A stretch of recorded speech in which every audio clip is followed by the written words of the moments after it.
You guys ready to fly with me? Come fly with me.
Oh, I see. Okay, so it should be working now. When I installed the new camera, it shifted because the camera, I guess, has a mic on it, so I had to put it back manually. So it should be good now. Thank you. Thank you, thank you. So what ended up being the fix was sent a new, better camera. It's a 4K camera. So, sound okay. Yeah, that's what happened when I installed the new camera. It took over the audio automatically in the OBS settings. So it's good now. We're good. Thank you. Okay, so yeah, we're gonna be continuing reading Dino Rift. We left off in chapter 14, off of a huge cliffhanger. We're not. I don't think we're actually on a cliff though in the book. So, so as usual, I'm gonna read once I figure out where this keto hair is at. We're gonna read the last paragraph or two. Did I find it? I feel it. I feel it. There it is. Found it. Okay. We're going to read the last couple paragraphs just to kind of remember where we left off at. And if you missed it entirely, you can look at the past YouTube lives on my YouTube channel. And I still need to take the time to actually record them like individually on their own. I have had not the energy. I have had not. So, yeah, that's where we're at. Definitely better in here now. Yeah. I'm glad you approve. You can thank Carmen. All right. So, making sure everything is good. Okay. All right. So we're going to go ahead and read the last couple paragraphs of the previous chapter. So if you were here last time, we'll kind of remember where we're at, and then we'll start reading. That's what we'll do. All right. I think just like a quick recap, they were...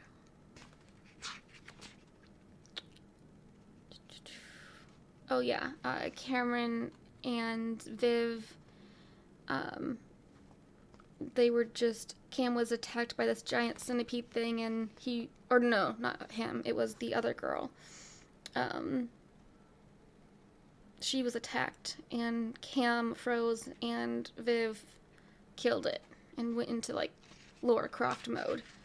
And then they came across this thing of water, I think it was. Yeah, he became thirsty, and apparently he has not learned his lesson yet, and just went up not thinking about the kind of dinosaur creatures that would be in a body of water.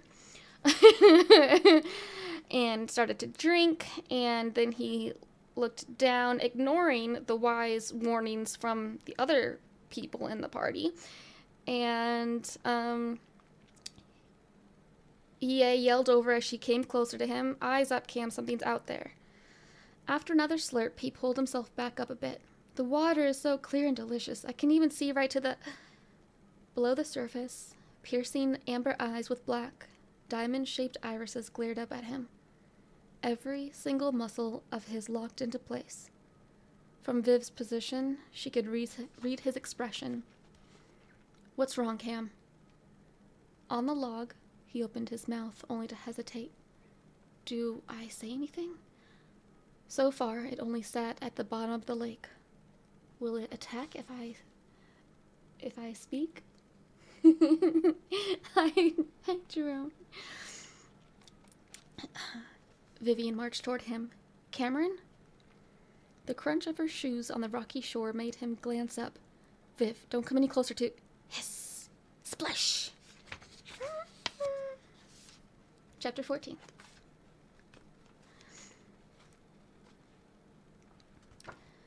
"Cameron!" Vivian dashed over to the log's gnarled base. One of his legs flailed out of the water and back down. Seconds later, a slender, dark blue tail thrashed above the surface. Should have checked the damn environment. Emily Ann dropped the journal and swung the duffel bag off her back before sloshing into the lake. As her cargo pants became soaked, she didn't let it deter her from possibly making a difference in a life or death situation. Underwater, Cameron somehow managed to keep the creature beyond arm's length. The odd thrust of a hand or foot kept it at bay. Both feet struck the animal's side, propelling him away and up to the surface. 10 feet out from the tree, he popped up and gasped for air. "Cameron, oh my God, are you okay?" An agitated Viv had made it out to the end of the tree and extended a shaky hand out to him. She never thought that she'd be trying to save people twice in one day. Then again, Cam's best friend status added more tenacity to her efforts. "Come to me, Cam." His weakening arms stroked through the cool water twice. "I can't." A clawed foot pulled him under once more. Shoulder deep, EA dove in. The dinosaur's head brushed against Cam as he sank. Steak, knife-like teeth zoomed past his face. A long and slender crocodilian form allowed the aquatic dinosaur to twist and turn with ease. Once the head shot by, the couple's swift twists garnered enough momentum for it to turn back and rocket toward him. Cam tucked his arms into his core for protection. The snout poked and prodded at his upper body. Eyes still open, he noticed it stop. Check on him with its amber eyes, then return to its nudging. What the heck? This thing's freaking weird. Talons nicked his jean pants as the creature growled. Water swirled around them. The tip of the snout inched closer to the teen's face. The look it gave sent shivers down his wet body. Cam closed his eyes. This is how I go. Flashes of all the times he'd hugged Viv entered his mind. Though his eyes were closed, it seemed like they had finally opened for the first time on his true feelings. How did I not...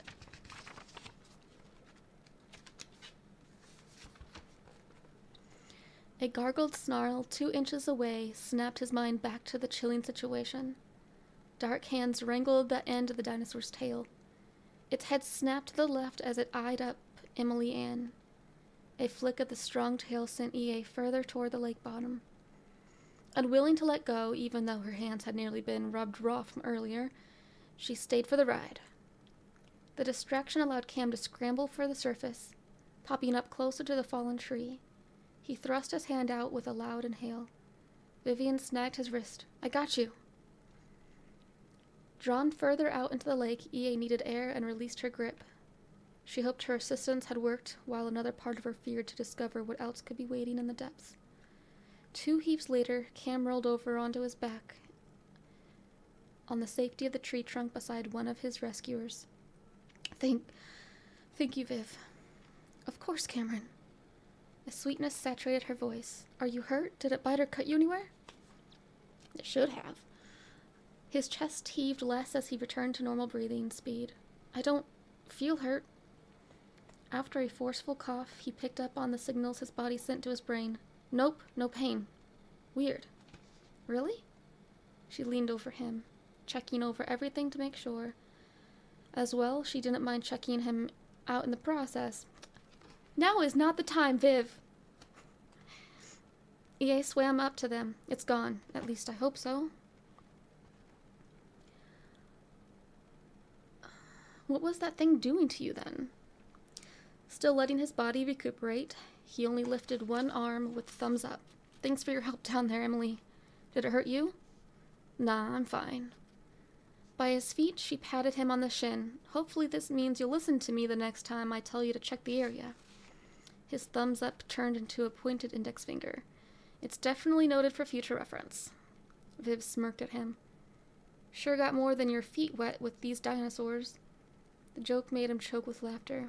Oh, that's a good one. Minutes later, everyone reconvened on the beach. As the adrenaline depleted from him, Cam gave his clothes a once-over. A couple of small tears, but nothing major. No bleeding or anything. So weird. Viv let her eyes dawdle on how his wet red shirt stuck to his handsome frame before finally shifting her gaze away. EA, does your father's notebook say anything about what they may have found out here? Sitting cross-legged on the beach, EA opened the book. If my memory serves me right, he didn't spend too much time here. When the page came up, she perused the notes. Says here they could only see dinosaurs on the opposite side of the lake with binoculars. Some they assumed to be Nundasuchus or Pastosuchos.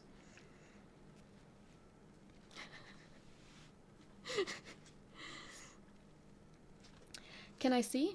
Cam took the book. Oh, here we go. Awesome. Whew.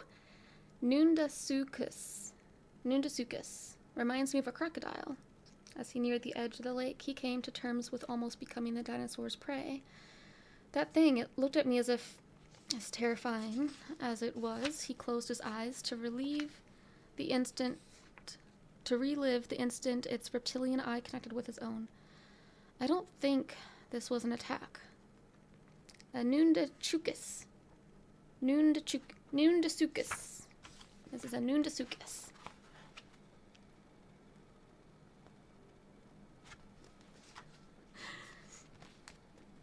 Perplexed, Viv gave him an odd stare. Sure looked like one to me. He closed the book and used it to point at the lake. This could be totally off, but I think it was playing. An explosion of water by the lake's fringe revealed the aquatic dinosaur. Before he had any time to react, Cam's back hit the rocky shore as it bowled into him. The notebook flew from his hand. Both ladies screamed and backed away. Slow and threatening, the Nundasuchus stepped over the teenager with its lean legs. Helpless, Cam's heart raced when it peeked at the muscular, grayish underbelly of the fierce beast. Stripes of citrus and lavender colored its sides, popping against the deep blue. Compared to earlier, the sleek dinosaur seemed more interested in a meal this time. Its hissing snout inched closer to the teen's nose.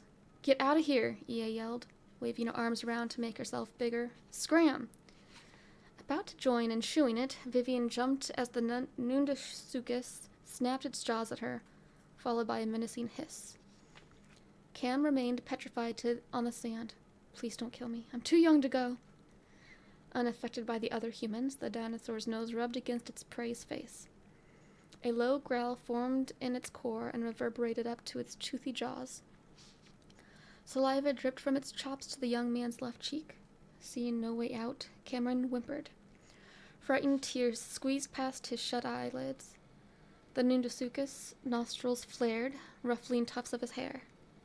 Viv swirled around, throwing her hands over her face. I can't watch. What happened to G.I. Viv? What happened to fierce and ferocious warrior Viv? As the dinosaur's mouth opened wide, EA couldn't look away. Something warm and gooey rubbed against Cameron's forehead. His trembling voice blurted out, Oh, geez, just eat me already. No jabs of sharp fangs came to his head. EA's stare of shock turned into amused disbelief. Cameron? Is it that bad? It's just licking you. As soon as the commentary registered in her brain, Viv turned back around to see for herself. What the heck? Did you just say... Cam opened his right eye a smidge. Licking? Seems like you were right. EA stayed put, crouching to the beast's eye level. Either you taste really good, or you've just been adopted by a dinosaur. Hoping the Nundasuchus would respond well to it, Cam brought his hands up to protect his face. I mean, when I was 9, sure. Bleh, dead fish breath. His trembling hands steadied as he placed them on the sides of the dinosaur's head. It's not eating you. Bewildered, Viv shook her head. I get attacked by a freaking dragonfly. Emily gets dragged by a gigantic millipede. Still fresh, EA quipped. Sorry, it's just she laughed at the ridiculous circumstances. You only get licked. Cam sat up, pushing the Nundasuchus back a bit. Yeah, but be glad your face doesn't smell like rotten fish now. He wiped his face with a short sleeve from his shirt before standing back up. Moments ago, his life flashed before his eyes while underwater. Only now he could truly comprehend the playful curiosity in the reptilian eyes. You're like a little croco dog, aren't you? This is crazy. Still a bit on the nervous side, Viv came closer. I would have never thought that. Hiss. Her hand whipped back to her chest. For the love of... Are you kidding me? The Nundasuchus placed itself between her and its new friend. All water had dried on the layer of crocodile-like armor which stretched from the neck down to the tip of the tail. Yes! Sounds good, Derek. Oh, hello. Thank you. I had help with thanks to the author for making it clear how to pronounce things. Glad you're here. Hello, Danny boy. Welcome. I don't think I've gotten it yet. Pictures. I know, I love the little pictures. How are you doing today? Okay, sorry.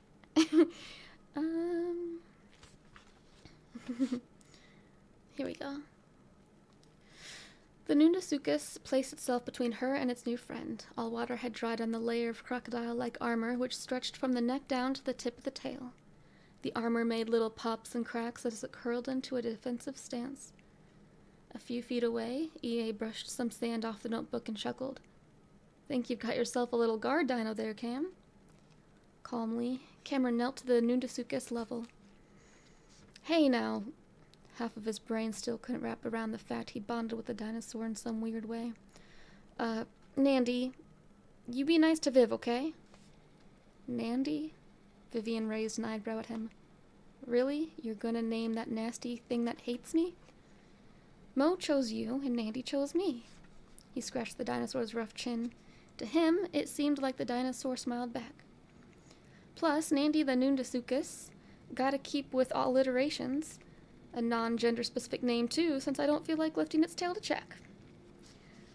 Far enough away from Nandy to keep it from hissing, Emily Ann savored her first bite into another apple. Light spray from the juice landed on a page of the notebook. Something about the lake area jogged her memory.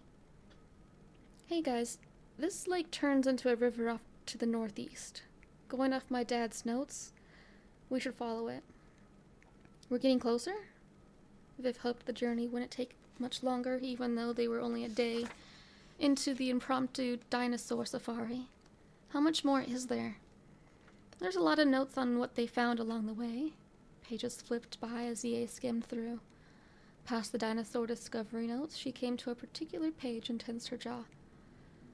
Oh, right. Let's eat something, then be on our way.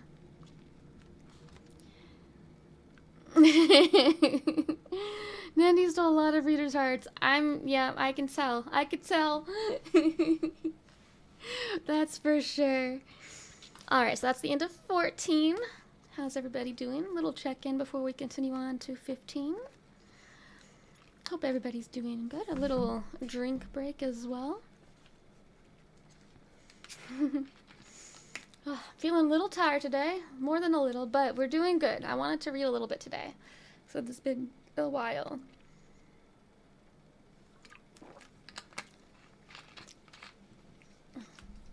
Hope everybody's enjoying themselves. We got some more people coming to the YouTube live now that I have a decent camera.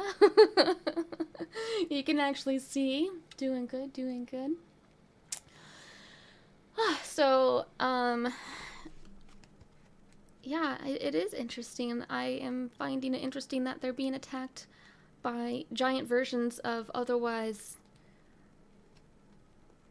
you know, common modern day bugs are like inconsequential, and a giant scary Floridian crocodile is playing fetch with you. I don't think so yet. No, we're in 14. That was 14 that we just finished. I thought that maybe after we were talking about it last time that would be in that chapter, but I guess maybe it's this next chapter. No, we're still under, wait. Oh, I think it's this next one. Because I see we're talking with Sebastian again. So this might be it. So, we'll find out. Okay, without further ado, here we go. Chapter 15. Before I lose all my energy. I'm trying to get through as many as we can. Because I definitely want to know what happens, but I'm refusing to read it on my own. So that motivates me to read it with you guys.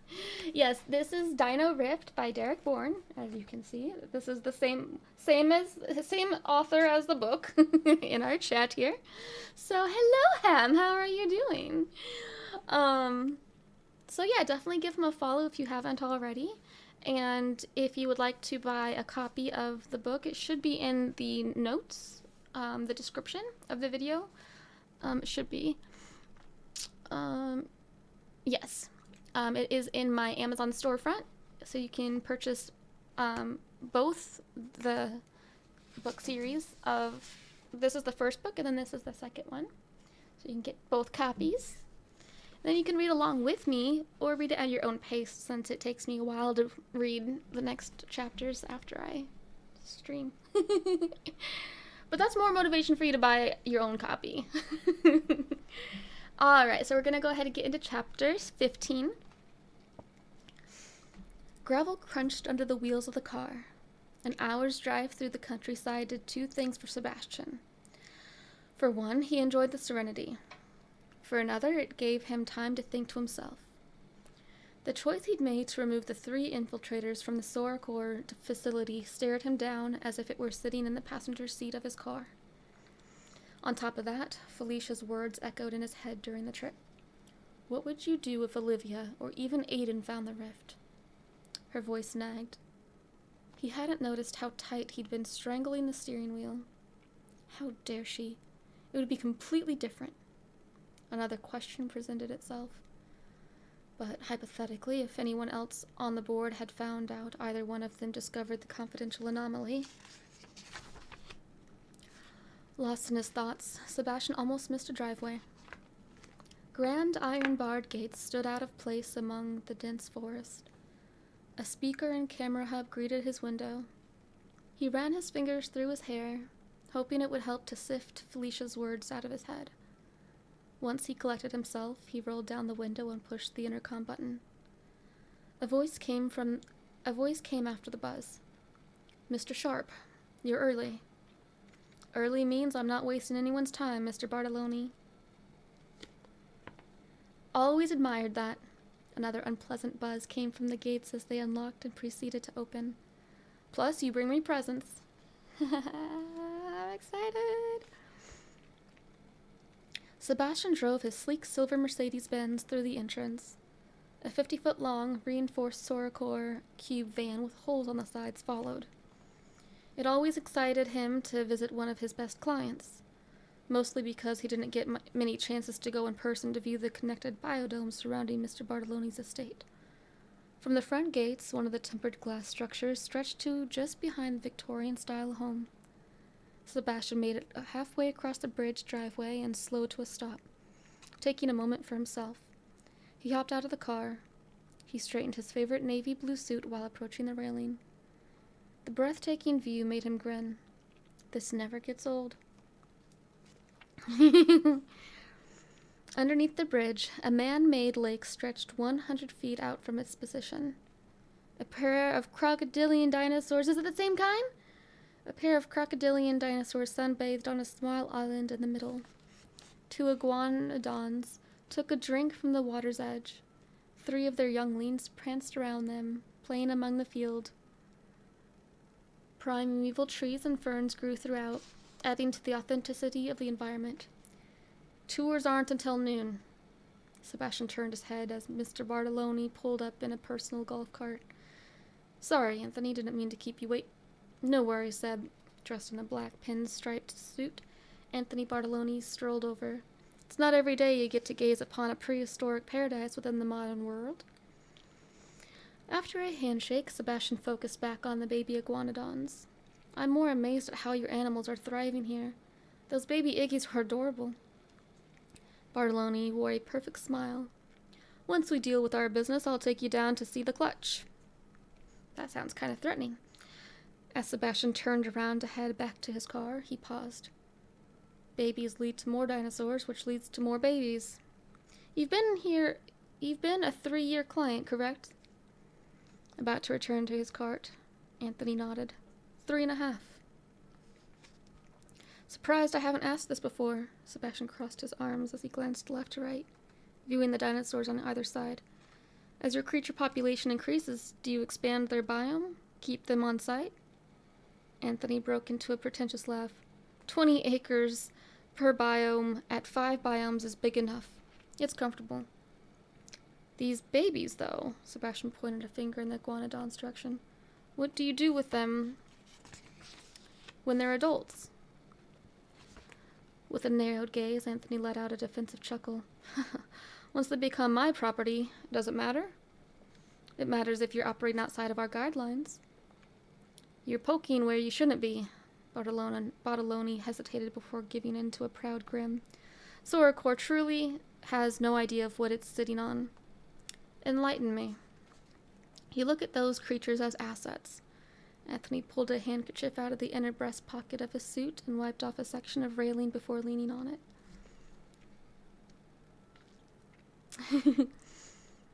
These creatures are much more than that.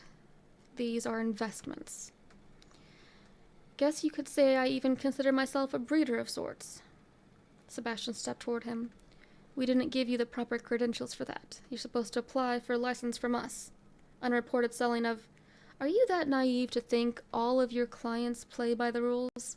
Anthony closed the gap even more as he laughed at him. Or have you forgotten how the world works, Sharp? A crack at the neck loosened Sebastian's A crack in the neck loosened Sebastian's tension a bit. Anthony, we need to... Soracor's scope is way too small. Settling into an air of bravado, Bartoloni continued. Did you know a stegosaurus steak tastes even better than beef?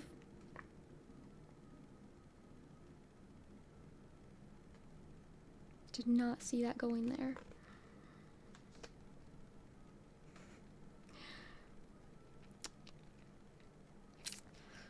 Especially the young... Oh god, it just got worse. Especially the younger ones when their meat is nice and tender with some garlic butter rested on top.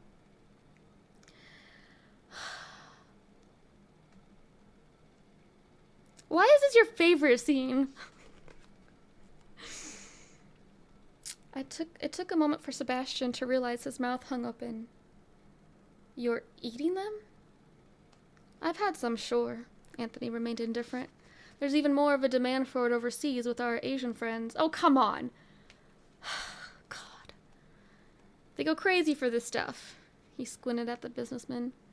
If you're not convinced, I may have a couple of steaks left in my freezer. What Sebastian had been told almost didn't compute. You slaughter dinosaurs? Still casual about it all, Anthony leaned in and shook his head. Cows, pigs, chickens? What's the difference between those and some stego steaks? Or pterodactyl thighs? A family of 5 can be fed with 1 iguanodon egg for breakfast. They make exquisite omelets, too. Sebastian struggled to find the right words. How can you even... Hey, don't go starting on ethics with me, Sharp. Self-justifying passion poured out of Anthony's voice. I wasn't the one who discovered a time rift and exploited it for monetary gain. You've made your profit, now I'm making mine. Sebastian clenched his jaw. Profit. Just like earlier with Felicia, Sebastian's chest stiffened as he glanced back at the cube van. 2 cyclotosauruses had been flown in overnight by priority, male and female. I can't believe this. I have to report you. Remember that threat I was at earlier? After all this time of sending me dinosaurs 2 by 2, I'm a modern-day Noah.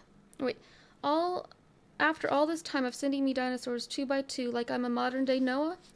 Wearing smugness as if it were another accessory, Anthony closed the gap to a foot between them. Plus, I've already paid half up front for these new ones.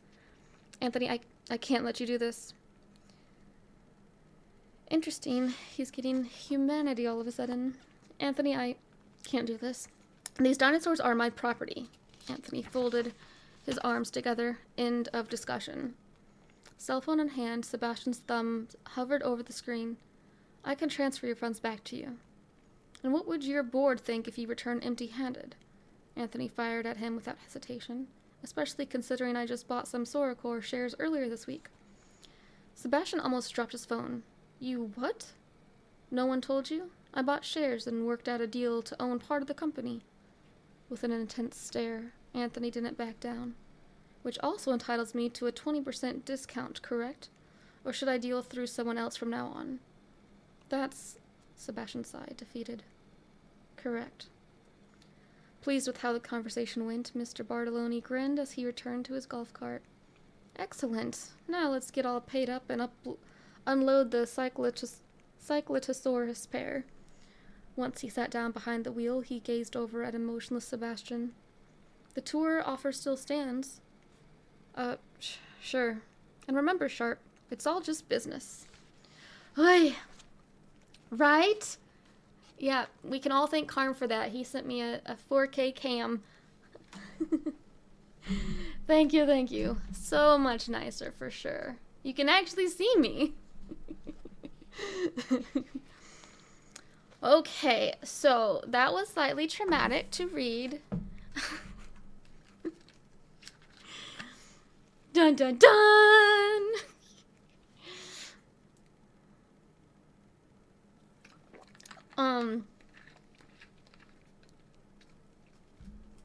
I mean, I feel like legally speaking, there are some things that could be done, and I feel like sharing some of the... Obviously, he bought a lot of shares of stock to have that much pull of ownership of a company.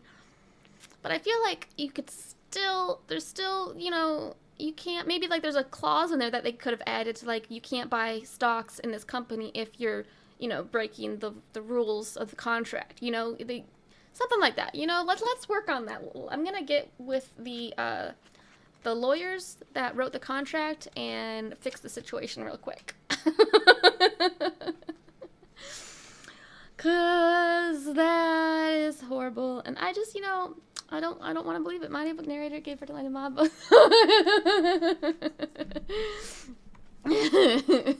Right. Yeah, these dinosaurs, man. Yeah, I'm kind of interested in what that would sound like. Part of me would like, because I'm trying to do like more like relaxing voices, like ASMR. So I'm not trying to do like full on like, you know, I mean, this is the lives, and I've already decided I'm not going to do the lives as the ASMR part per se, but still kind of the vibe I'm trying to go for. Yeah, I mean, it just goes to show animals of any sort are always better than human beings, really, as, you know, general standing. Except for, like, the bug dinosaurs, apparently. Need to do character voices.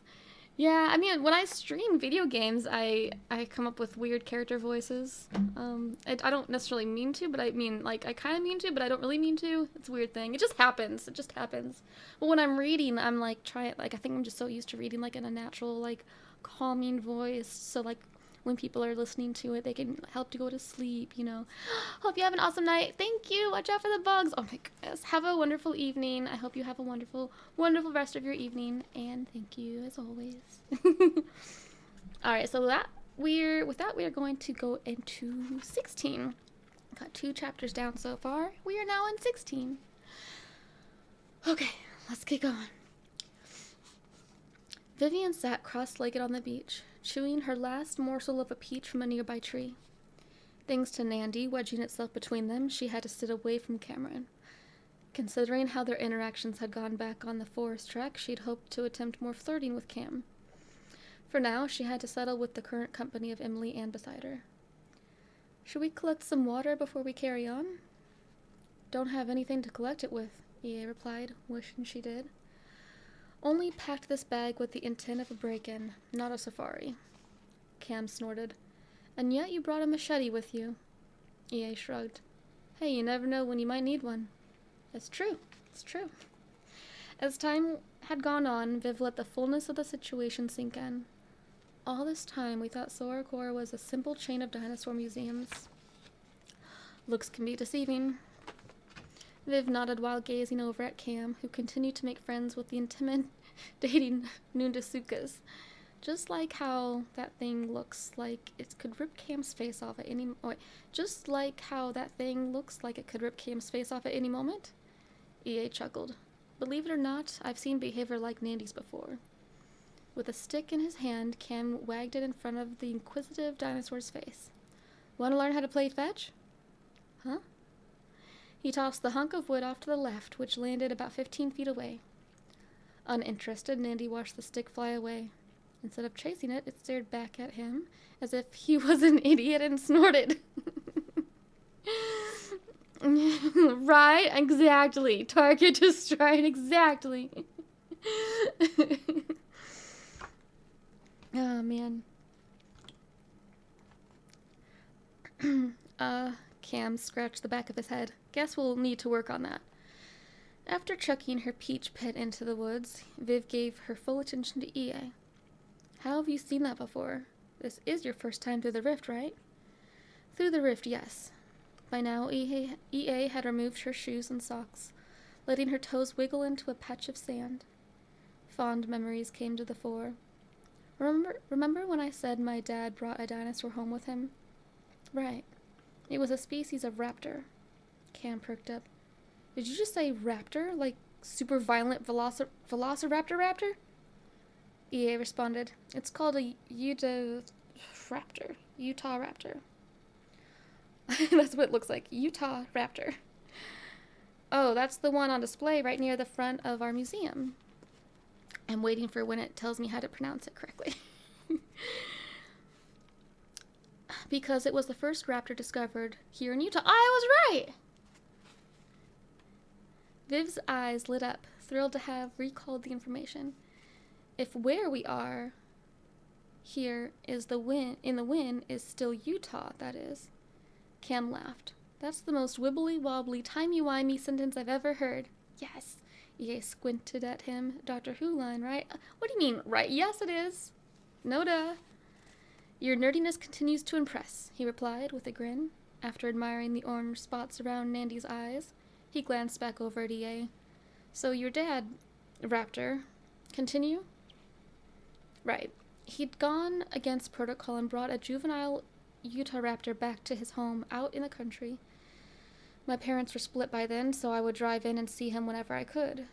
As she related the details, EA spoke with even more enthusiasm. One weekend, about 6 years ago, he told me he had a surprise waiting for me down in the basement. Dad covered my eyes once I'd made it down the creaky stairs. Thought it was an early birthday present. Noises I'd never heard before came closer and closer. I kept wanting to pull his hands away from my face, but he just laughed and kept telling me to wait. While retelling the memory, she couldn't hold back a fond smile. Yet part of her also wanted to cry. The urge to rise up and continue searching for him seized her entire being. It took a moment for me to realize something down there was alive. It wasn't until something nudged me under the chest that he revealed the Utah raptor right in front of me. And it didn't attack or try to kill you? Viv soaked the story in with wonder. No, but I did freak out, which made it leery of me. EA pointed to the Nundasukas. Kinda like how Nandy is with you, Viv. The Utah Raptor had spent 2 weeks with my dad before I came around. Eventually, my dad had discovered something that would shake the paleontology world to its core. By this point, both of the teenagers leaned in. Judging by my father's research, it's possible that nearly all dinosaurs were herbivores. Perplexed, Viv wondered if she'd misheard. That goes against everything we've been taught about them. But there's carnivores and herbivores within the animal kingdom in our day, Cam reasoned, trying to make sense of it all. Why would dinosaurs be any different? Maybe it's more than what science can tell us, EA mentioned in a philosophical manner. My dad said biblical analysis wasn't out of the question. Whatever the reasoning every dinosaur saurosaur has encountered so far, other than the insectivores, piscivores, and scavenger bugs, has only been found to eat vegetation. A certain odor remained on Cam's face. Is that why Nandy has fish breath? Exactly. Aquatic dinosaurs ate what came from their environment. Confident from what she'd experienced with the Utah Raptor, EA stood up and made her way over to the Nundasukas. Nandy never intended to hurt or eat Cam. If anything, she just wanted to see what you were and if you would maybe play. Viv chuckled. Good thing you don't resemble a really big fish, Cam. As EA neared the young man and creature, Nandy tensed up and let out a low growl followed by a little hiss. Hey now, it's okay. EA lowered into a crouched position and extended her right hand forward. Still wary of her, the nervous dinosaur remained defensive. Hiss. Nandy snapped its toothy jaws at her but didn't bite. Okay, all right. EA kept her voice composed. I'm friendly. Wondering if it would help, Cam placed one of his hands on the side of the dinosaur's neck for comfort. Don't worry, girl. A quick side glance at him reminded Nandy that he wasn't a threat. Maybe this other human wouldn't be either. A tad timid, Nandy bowed its head and closed its eyes to slits, a probable sign of submission. Without making any sudden movements, EA placed her warm hand on the top of the cold-blooded creature's smooth snout. There, see? That's not so bad. Her tone remained soft as she cooed. You're all right. Did you know, Cam, that even modern-day alligators can form social bonds? Curious to see if she could follow EA's lead, Viv strolled around the back of Cam at a non-threatening pace. Though Nandy had allowed another human being to touch her, it kept an eye on the young woman. EA let her hand remain on the dinosaur's scales. Go slow, Viv. You know the snorting. Hey, Nandy. Nervous, Viv crouched all slow and careful. It's okay, I'm not gonna hurt you. Please don't bite my hand off. Her hand trembled slightly as she reached out. Don't be afraid. Crap, they could probably sense fear. Shaky fingers made it an inch away from the Nundasuka's bluish armored top plate. Can I be your friend? Growl, snap! Tumbling backwards, she yanked her hand away just in time and kicked up sand. Stupid frickin' lizard! She scrambled back to her feet. She didn't take her eyes off Nandy in case it decided to attack. Great, apparently I'm unlovable. Surprised by Nandy's actions, Cam stood up and stepped over to his friend. Viv, don't worry about it, okay? To comfort her further, he placed his hand on her arms and gave them a gentle squeeze. Once we're done here, I'm sure Nandy will run off to its pack or something. Still unimpressed with how the dinosaur reacted to her effort at being kind, Viv looked up at him past her furrowed brow. Or I can give it a little send-off. Huh? With a swift kick. Now, Lady Lancaster. Poor Viv. I'm thinking, possibly, that Nandy is a female, and it's got a thing for Cam. And it senses the thing between Viv and Cam. Alright. Chapter 17.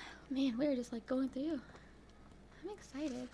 So far, nothing like too extreme. Okay, we've had some time to calm down and like get our bearings again. It's been kind of nice and sweet in a way. So let's hope it continues in that path. In chapter 17. If anybody's new, we are reading Dino Rift by Derek Borne. If you would like to purchase the book series, this is the first book we're reading, and this is the second one. They're in my Amazon storefront. The link is in my bio for my Amazon storefront. And yeah. So we're in chapter 17 right now. Forget care. Hold on. There we go. No? Is that it? Yeah. Okay. Alright, chapter 17. At least these babies look healthy. After learning about all the shady business his client had been up to, Sebastian held a handful of berries. Juvenile iguanodons cocked their heads side to side as they neared the humans. Inquisitive green eyes checked over the bunch of fruit. One out of the clutch of three worked up the courage to step forward. Sebastian smiled as the playful iguanodon honked. It seemed to grin at him after scooping a mouthful out of his hand. He chortled at how it had a cute, black, stubby beak for lips. Oh, you're a greedy little guy. These have been a fairly frisky bunch. Bartolone stood about 5 feet away, admiring his animals. They've already been purchased by customers of my own, too. The size of a large dog, another dark green iguanodon with racing stripes of golden yellow came forward for some food. Sebastian opened his mouth. No, better not say anything. He scratched an umber brown spot on the dinosaur's crown. Do you spend much time with the babies? Are they handled at all so they get used to humans? A callous Anthony crossed his arms. I don't get overly attached to commodities. The third iguanodon juvenile swallowed down the berry snack and stuck around to lick the juice from Sebastian's hands. Sheer joy warred against the disgust which had been cooking from deep within Sebastian. Commodities? These precious animals? Guess I've been viewing them the same way, but still. It took everything in him to focus on the positive happening in front of him. Keep your cool, Seb. Bartolone continued. Especially when parts of them may end up on your plate. Okay, you're a freaking sicko. Excuse me, Sharp? Sebastian's hands balled into fists. How you're treating these animals, they don't deserve it. His sudden outburst sent the baby dinosaurs galloping back to their parents.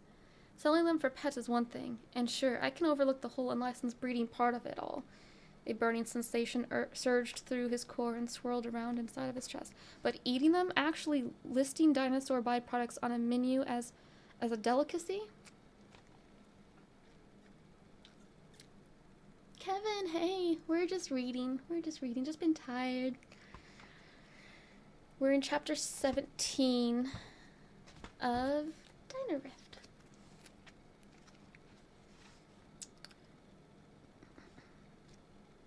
What are you saying, Sebastian? I'm saying, he studied a tremor in his throat, I can't be an intermediary to this. Anthony brushed his hands down his suit jacket.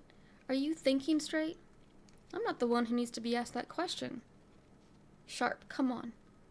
Completely done with being there, Sebastian marched back toward the sliding entry door for the cube van. The Cyclotosaurus pair are yours now. This is our last meeting. Not even going to shake my hand goodbye? Have a nice life. Too bad, Sharp. Anthony shook his head and sighed. They thought you were going soft on them. Sounds like they were right. Sebastian halted mid-step. Topsy-turvy alarm bells and sirens created chaos in his mind. What did you just say? Like a fishing line, Anthony arched an eyebrow as Sebastian turned around. A businessman with a heart. Maybe half a heart? He snorted in disbelief. Thought your breed was going extinct. Rewind, Sebastian narrowed his gaze. One thing had to be set straight. Who are the they you refer to? Who are they you refer to? A few steps brought Bartolone within a couple of feet away from him as he snickered. They? Who else would I be referring to? Thip. You. Every muscle in Sebastian's body weakened from his neck down to his feet. His unsteady hand reached behind his neck, grasping at a small needle stuck in his skin. It dawned on him. A tranquilizer. Damn. Voices resonated all around. His ears perked up as his mind fought against the darkness of sedation. Intermittent flashes of bright light washed over him. Blackness overtook him. Someone tugged at his arm. Who? Get off me. Two unidentifiable beings grasped both arms. He barely had the strength to fight back as he slipped into unconsciousness once more. Electric hums and crackles assaulted his ears, waking him up again. What's happening to me? Let go of... A masculine voice came from behind. He's going to. We're still doing this, another responded from the side. Limp and helpless, Sebastian recognized the feminine voice. Felicia? That you? Weightlessness. The hands on his arms had released. Blurred blue and white light whooshed by Sebastian's face. His limbs sprang to life just before he landed on hard ground surrounded by grass, leaves, and trees. Dirt rubbed into the skin of his left cheek, making him wince. No. Rich, clean oxygen filled his lungs after the wind had been knocked out of them. To push himself back up, his right hand pressed down on a fern sprout. No. Patches of dirt had soiled his suit pants. What's happening? The last bit of sedative wore off. Realization sunk in as Sebastian turned around and gazed forward. The rift stood in front of him. On the other side, the future side, Felicia Voorhees stared back. Felicia! There had been times when Sebastian had crossed the rift willingly. As for right now, dread and bewilderment collided together inside of him. Can't we discuss this? Judging by our chat this morning and how you handled Bartoloni, there will be no discussion. She stood there motionless, reserved. Her distant eyes made it clear that all ties were being severed in this moment. Your judgment on issues continues to falter. Too many slips down the slope, Sebastian. Are you honest to God kidding me right now? At a loss of how to compute and react, his entire face tensed into a desperate glare. Thanks for telling me about Anthony buying up shares. My own client, by the way. How can you not even care about what he's doing with those dinosaurs? Maybe you care a little too much, she rebutted, still nonchalant as she stepped closer to the anomaly's frame of time-space-energy. Soracore has and always will be a business. You've lost sight of that. His tongue pressed against the inside of his bottom teeth. All moisture had nearly disappeared from his mouth. This is insane. On his side, the past side of the rift, an unnerving screech echoed through the trees. In reflex, Sebastian's feet started for the rift. Seriously, Felicia, let me... Not another step. Armed guards came to her sides, rifles pointed at him and ready to protect. Sebastian backtracked. Okay, all right, just what will everyone else on the board think when they notice I haven't shown up in a while? Mr. Thomason stepped into view from the left. From the right, Mr. Zing also joined the group. Dumbfounded, Sebastian forgot to blink. Christian? Yin? Guys, can't we? The rest of the board members congregated together in the cave-like room underneath the Soracore building. Some wore looks of disappointment, others displayed distant pride along with displeasure. Those faces of whom Sebastian had worked the closest with for a few years seemed like strangers to him now. It took him a couple tries to swallow down a hard, uncomfortable lump in his dry throat. This is it, then. A blaze of resentment ate him up as he pointed at his former workmates. Are you all happy with yourselves, huh? In his enraged state, a single tear rolled down from his right eye. Sitting in your overpriced cars and live in houses full of empty things as you all lose your sense of humanity? His voice grew louder as he continued, suddenly aware of his hypocrisy concerning his past thoughts and actions. You disreputable traitors are making a huge mistake. We are correcting the mistake, Mr. Sharp, Zing countered, his voice uncaring, and we are cutting it off at the head. Zing, you piece of... Goodbye, Mr. Sharp. Mr. Zing walked out of sight. The rest of the board followed suit. Sebastian's breathing sped up. No, please. Thomason. Miller? Carey? They're shells. They're nothing but shells of what they used to be. As the rest exited the caged wall section of the underground room, only one member remained by the rift. Felicia closed her eyes for a few seconds. Please, Felicia. Sebastian's voice tremored the worst it ever had as tears streamed down his cheeks. Aiden and Olivia. Let me leave my kids a voicemail or something.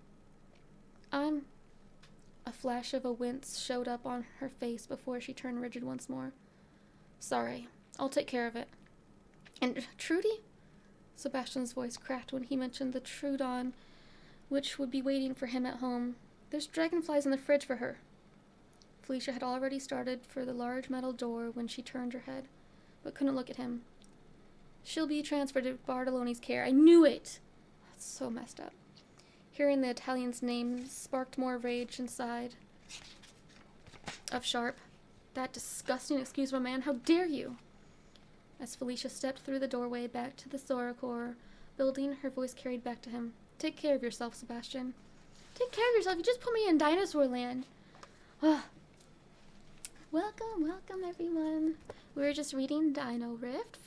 It's a book by Derek Borne. It's the first of his 2-book series.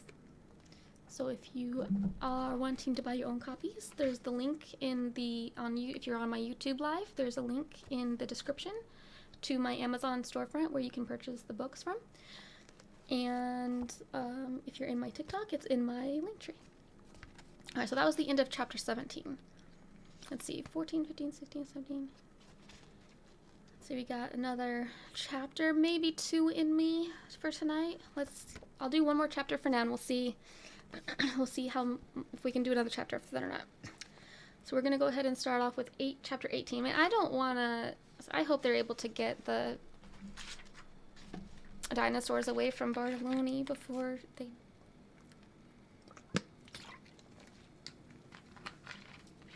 I don't want it to happen. I can't let it happen. I'm gonna jump into this book myself. Gonna start rewriting this. Alright, chapter 18. Back on track to finding Emily Ann's father, the trio of humans followed along the bank of a rushing river. They'd left Nandy behind at the lake. Of course, they wondered what other ancient creatures they might encounter on their trek. The beauty of the area made Cameron think of a photo opportunity. After pulling the cell phone from his pant pocket, he stared at the black screen. Crap, my phone got wet when Nandy pulled me in. Pushing the power button did nothing. Hey, got a jar of rice in that duffel bag? AI called back. Was going to save it for making sushi later. Don't play with my emotions like that. Vivian checked her phone. I've still got a fair bit of battery. Want to take a picture of us here? Cam smiled at her. I'm still a little wet, but this spot is gorgeous. Then we'll post it on the gram when we get back. Sure, why not? More than happy to be in a picture with him, she tried to reserve displaying it. You've got the arm for the shots. She shivered as their fingers brushed against each other's as he took the phone. Pink immediately colored her cheeks. After everything that had happened so far in the day, a moment to slow down had sounded like a good idea. Without warning, Cam's arm cradled her back. Get in here, princess. Like a race car roaring to life, Viv's heartbeat sped up as she got pulled in closer to his body. Oh gosh, he's really warm right now. Should I wrap my arms around him? She acted on her thoughts and cleared her throat to cut off her giggle. Okay, play it cool. Cam caught himself looking down at her too much as she extended his arm with her phone in hand. This will make a cute shot. Cute? Should I say that? He put on a smile and hovered his finger over the touchscreen button. No, don't say it. Just say it. Take the pic, idiot. Ready? As she smirked, she gazed up at him with a wanting stare and a half-bitten bottom lip. Ready when you are, hun. Snap. The picture saved itself to the cell phone. Wait, Viv's blood pumped in a double time as she realized the pining face she'd been making. Can I take the pic first? Can we look at it together? She reached out for her phone. Please, Cam, it's my phone. And did you... He couldn't keep a smirk at bay. Did you just call me hun? Viv swung a hand for her phone again and missed. I've called you hun before. Keeping it out of her reach, Cam switched the mode on her phone from camera to album. True, but it's more in how you said it. He brought the screen closer to his face. Defeated, she stopped fighting for it. The yearning on her face in the picture stirred something within him. Viv, I've never seen her look at me like that before. It shocked him like a barrage of lightning, yet warmed him as if bathing in lava. Mortified by him discovering her expression, she backed away a bit. You've what? Unable to lock eyes with him, she glanced left and right while picking at one of her thumbs. She considered running away, but there was nowhere to go. It's not what you think, Cameron. Mouth open, he mulled over what his response should be. Don't want to embarrass her further. Wonder what she'll say. He handed over the phone. Viv, you know you can talk to me about anything, right? For her, thoughts and emotions swirled around in her head like newspapers stuck in a tornado. I can't lie to him. None of what she felt toward him were lies, anyway. You really want to know? Cam read from her scratching the insides of her wrists just how uncomfortable she'd become. It hadn't occurred to him until now that he'd considered it an adorable tell. Only if you truly want to, Vivian.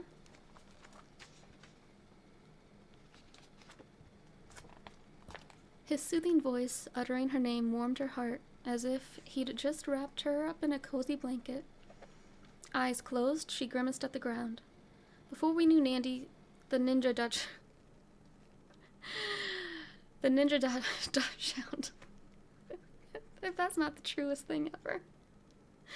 Dachshund, like the weenie dogs, they are the craziest, most psychotic, vicious dogs. The Dachshunds. I'm gonna call them weenie dogs. Before we knew Nandy the Dachshund, Noondashush.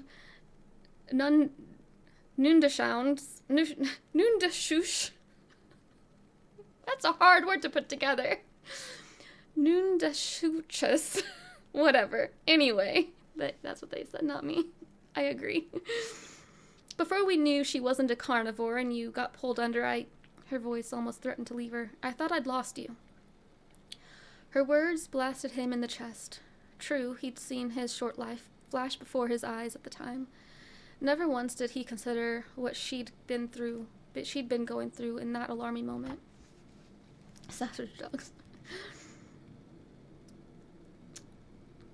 It made more sense now, considering the picture he'd just taken of them together.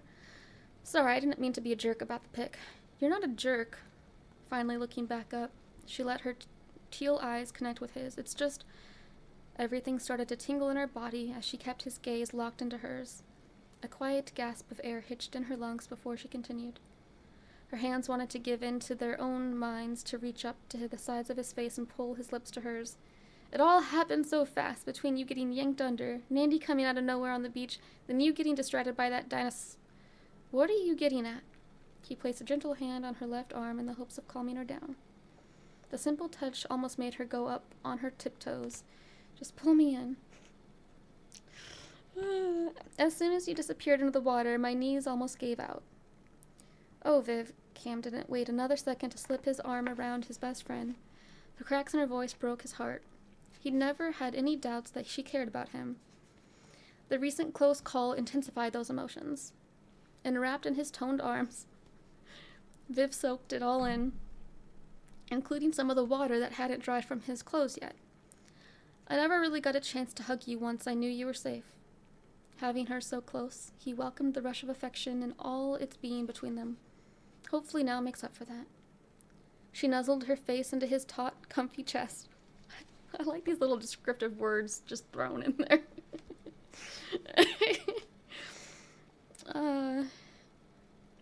For all the years she'd been waiting to have a somewhat romantic moment with him, she hoped that this would be the beginning. Every other time they'd hugged, it had been more like buddies, simple and nothing more.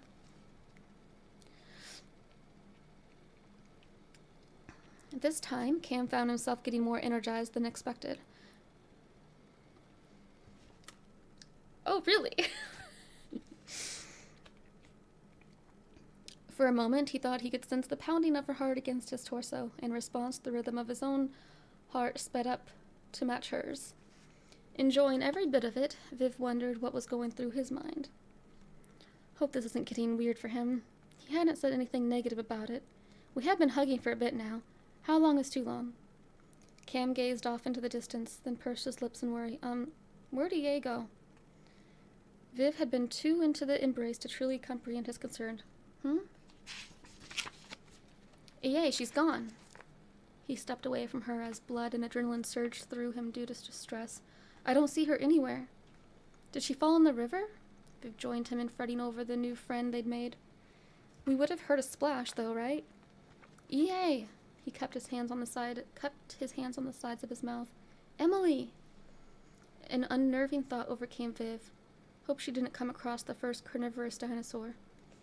Newfound bravery helped Cam to start marching along the river. Emily! Cameron, should you be yelling that loud? Though a measure of panic came over Viv, she stayed close to him. What if whatever found her finds us? Viv, she's risked her life for us. He gave her a firm stare. We owe it to... Stop yelling, guys! EA's voice carried out to them. Sorry. Viv turned her gaze to the right. Is she in the forest? Unable to pinpoint EA's position, Cam started for the trees. Em, what are you doing in there? Don't come looking for me, EA called out. Viv and Cam exchanged confused glances. Seriously? Nervous and perplexed, Viv called back. Is everything okay? In innocence, Cam wanted answers. What's the matter? Listen. EA's serious tone came from behind a wide tree. We're trapped in a time where bathrooms haven't been invented yet, and I didn't want to interrupt your little moment, alright? Okay then, loud and clear, Viv yelled back, fully understanding the human body's needs. Thank you for not ruining the moment. Cam stayed put. Do you, need some leaves or anything? Ew, Viv shrugged his shoulders. Dude, so gross. No, I think I'm good. EA finally emerged from behind the wide tree trunk. And just a heads up, I think our digestive system doesn't like prehistoric dragonfly meat very much. A snort laugh erupted from Cam. Noted. Flexing her fingers in disgust, Viv added, another reason for me to hate bugs. Oh, man. Okay. That's the end of chapter 18. That might be the last chapter for me tonight. So that's pretty good. We read chapter, I think, 14 to 18. It's not bad. I got through 4 or 5 chapters. I think started 13 or 14. I don't know. So yeah, that's where we're leaving off today. Not a super cliffhanger like last time, at least. But yeah. So now that I have a proper camera for YouTube and my actual YouTube lives look nice, hopefully I regain some energy sooner than later so I can actually continue reading the book and doing all the other things that I would like to be doing that I don't have the energy for. So thank you guys so much. I appreciate it. Don't forget to check out the book on my Amazon storefront. Yeah, follow me on my YouTube if you haven't already, if you don't mind. And I will be posting in my Discord when I plan on reading again like this. Thanks. Thank you. All right, bye everybody.